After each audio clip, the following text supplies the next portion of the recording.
disunatkan, adab-adab yang disunahkan setelah makan. Rupanya Imam Ghazali tidak memberi nomor di etika ini, tapi coba kita hitung. Yang pertama setelah makan itu adalah menahan atau menghentikan makan sebelum kenyang. Jangan kok kenyang baru berhenti. Berhentilah sebelum kenyang yang benar. Yang kedua, menjilati jari-jari wong mangane muluk. Nek mangane nganggo sendok, sendoke sing dijilati. Sendoke ya dijilati.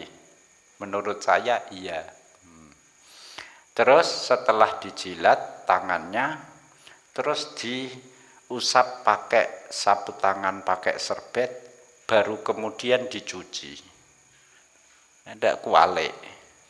Nek kene dijilati, terus wisuh dicuci, baru dilap pakai serbet. Piye? Kok kualik karo kebiasaan kita? Menurut saya, ya kita lebih nyaman yang dijilat, terus dibersihkan pakai air, terus lagi diusap.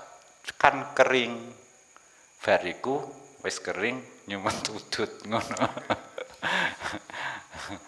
Lah ini kan nek dipakai sapu tangan, dijilat sapu tangannya malah ketoke jijik, baru kemudian pakai air masih basah. Ya menurut saya nyaman dibalik, ya enggak apa-apa. Terus setelah itu jumputi rontokan makanan yang jatuh di meja makan. Nah, nek kumpul wong liya ngene iku jijik. Ya, soalnya dhek ora ngono, nek dhek padha menjilati, nglamuti drijine padha-padha ya ora apa-apa gitu. Berikutnya kata Nabi kenapa yang rontok makanan jatuh diambil, itu kata Nabi barang siapa yang menjumputi makanan yang jatuh dari jamuan makan, maka orang itu akan hidup dalam kelapangan. Maksudnya piye? Yo sejahtera, tidak sempit hidupnya. Dan anak-anaknya itu akan diberi kesehatan dan keselamatan. Iku nek jumputi sing tiba. Dan ini dak jijik rak risi ketok malah ketok wagu saru. Ora, ya perlu dikampanyekan ini gitu. Ora kok malah kowe lapo malah ditegur, malah ndak, ini syariat ini gitu. Terus setelah itu anggap saja nomor 3 jumputi makanan, nomor 4 nyukili untu. Masih ada sisa-sisa makanan di gigi, dicukili pakai cukilan itu. Apa jenenge? Tusuk gigi. Lah, yang sisa makanan yang keluar karena tusuk gigi itu lepeh, buang. Tapi yang sisa makan yang terselip di gigi keluar dengan sendirinya, misalnya melalui lidah, dirogah-rogoh, silili jenterong. Selili jenterong. Kalau selilit itu keluar karena lidah kita, kita telan.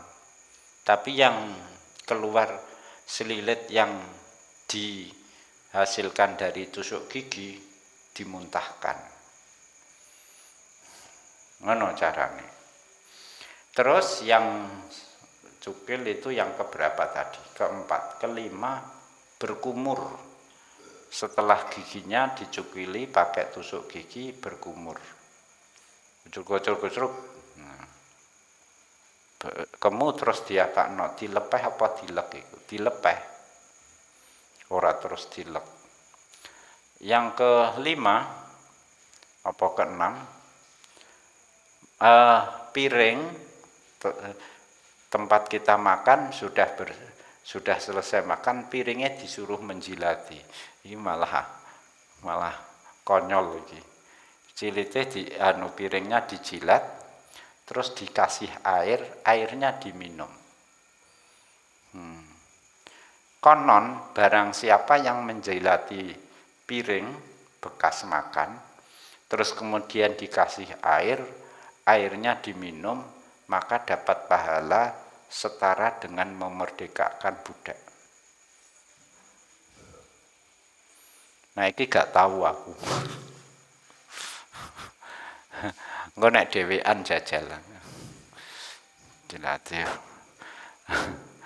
Kenapa gak tahu? Lah mangane terong dijilati ra sumbut. Nah, tapi ini tadi itu apa? Mulia itu. Terus dikatakan juga barang siapa yang mengambil makanan yang jatuh terus diambil, itu sama dengan telah membayar maharnya bidadari. Nah, enteng golek bidadari, terima jumbuti panganan. Nomor 6, bersyukur pada Allah di dalam hati, karena sudah bisa makan, artinya mendapat nikmat dari Allah. Ya ayyuh, di sini hanya kulu min thayyibat, awalul ayah ya ayyuhalladzina amanu kulu min thayyibati ma razaqnakum washkuru lillahi in kuntum iyyahu ta'budun. Yang ketujuh, kalau yakin makanan yang dimakan tadi adalah halal, doanya alhamdulillahilladzi binikmatihi tatimmus sholihat wa tanzilul barokat. Allahumma at'imna thayyiban wastakmilna sholihan. Iku donga sesudah makan kalau yakin makanan kita halal. Kalau ragu makanan kita ragu halal atau tidak, berarti syubhat, bukan haram loh ya. Makanya di sini hanya membaca doa setelah makan yang yakin halal dan setelah makan yang dianggap syubhat. Lah nek bar mangan sing perkara haram ora usah maca apa-apa. Kalau yang syubhat, alhamdulillahi ala kulli hal, Allahumma la taj'alhu quwwatan lana ala maksiatik. Yes. Itu makan halal dan makan syubhat. Yang haram gak usah didungani. Yo malah gak usah dipangan. Kalau setelah baca itu, baru kemudian baik halal maupun syubhat dibacakan surat Al-Ikhlas sama surat Quraisy.